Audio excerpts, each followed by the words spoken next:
भूमाफिया कर रहे हैं कब्रिस्तान की जमीन पर कब्जा। सूबे के मुखिया योगी आदित्यनाथ ने भूमाफियाओं से निपटने के लिए भले ही एंटी भूमाफिया फोर्स का गठन कर दिया हो, लेकिन भूमाफिया बेखौफ होकर अवैध रूप से कब्रिस्तान की जगह पर कब्जा कर रहे हैं। ताज़ा मामला जनपद मुरादाबाद के थाना कटघर क्षेत्र का है। पीड़ित आसिम ने न्याय के लिए एसएसपी मुरादाबाद से गुहार लगाई है। आपको बता दें कि माफिया मोबिन अकरम ने थाना कटघर कोतवाली से 100 मीटर की दूरी पर स्थित कब्रिस्तान की जमीन पर अवैध रूप से कब्जा कर रखा है। इससे साफ जाहिर है कि भूमाफिया मोबिन अकरम सीधे मुख्यमंत्री के आदेशों को चुनौती दे रहे हैं। अब देखना होगा कि इन आरोपियों पर जिला प्रशासन द्वारा कार्यवाही की जाती है या नहीं। क्या नाम है? मेरा नाम मोहम्मद आसिम, वालिद का नाम मोहम्मद उस्मान, ये मेरे चाचा हैं मोहम्मद इसरार। क्या मामला क्या? मामला ये है, ये हमारा ख़ानदानी कब्रिस्तान है और 100 साल से ज़्यादा हमारे ही पास है। आए दिन यह कहता भूमाफिया आते हैं, खाली जगह पड़ी हुई है कब्रिस्तान पे कब्जा करने के लिए। अभी भी 23 अप्रैल में कुछ लोग जेसीबी लेकर के और उस पर ट्राली में ईंटें वगैरह लेकर कब्जा करने के लिए आए थे। तो यहाँ के लोग और हम भी आए तो वो यहाँ से भाग गए और दूसरी चीज़ वहाँ पहुँच गए कटघर थाने हम भी गए। हमने उनसे बातचीत की तो वो एक पेपर दिखा रहे थे, बोले कोर्ट का ऑर्डर है। वो कोर्ट का ऑर्डर जो दिखा रहे थे वो दिखा रहे थे 306 हमारा है, ये 307 ये ख़ानदानी कब्रिस्तान है हमारा। दूसरा चीज़ जब हम उनसे बात हुई तो वो बोले ये हमारा है, तो लेखपाल का बोला हम लेकर के आते हैं नपवाने के लिए। उन्होंने आधा दिन हमारा ख़राब करा, कोई लेखपाल नहीं आए। उसके बाद उन्होंने हमसे बात की, बोले हम परसों ले आएंगे। परसों की भी बात हुई, वो लेकर नहीं आया। पूरा हफ्ता हमारा ऐसे ख़त्म कर दिया। उसके बाद कोतवाल साहब का हमारे पास कॉल आई कि आप आ जाओ। हम गए, दूसरे दिन 11 बजे का टाइम लिया, नहीं मिले। फिर 3 बजे का टाइम लिया, तब भी नहीं मिले। फिर शाम को उन्होंने कॉल करी उन लोगों के लिए।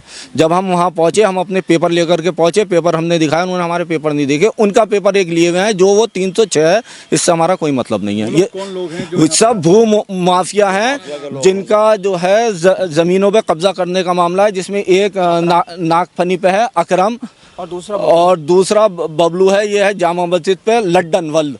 तो इन लोगों का काम ही ज़मीनों पर कब्जा करना। उस दिन भी हमने कहा ये पूरा कब्रिस्तान है, आप देखो 100 साल से ज़्यादा हमारे पास हो गया। और हाई कोर्ट में इसमें एक केस चल रहा है, यह आवास विकास है बराबर में अवैध कब्जा किया हुआ है, जिसमें सिविल कोर्ट में केस हुआ। कोर्ट ने इसे कब्रिस्तान माना और उसे गिराने का ऑर्डर दिए।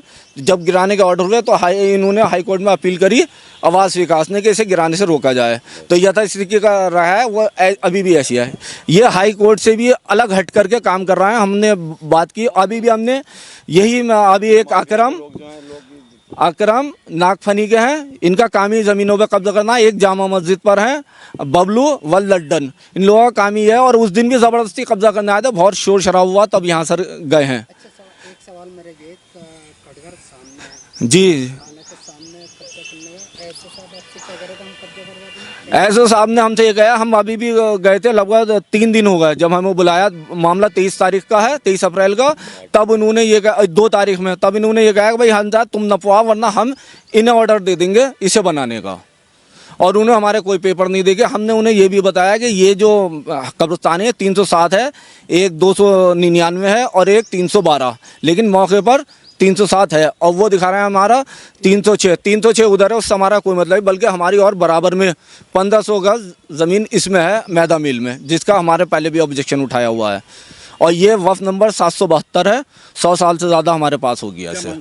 हम यही कहते हैं भू माफिया जो हैं इनके ऊपर एक्शन लिया जाए, हमारा कब्रिस्तान सेफ करा जाए। विश्व स्तरीय चिकित्सा सुविधाओं से युक्त JP diagnostics radiology and pathology centre Mathura का पहला complete radiology and pathology diagnostic facility से सुसज्जित। Doctor Deepak Agarwal and doctor Nidhi Agarwal, JSR tower, Govardhan crossing, NH 90, Mathura.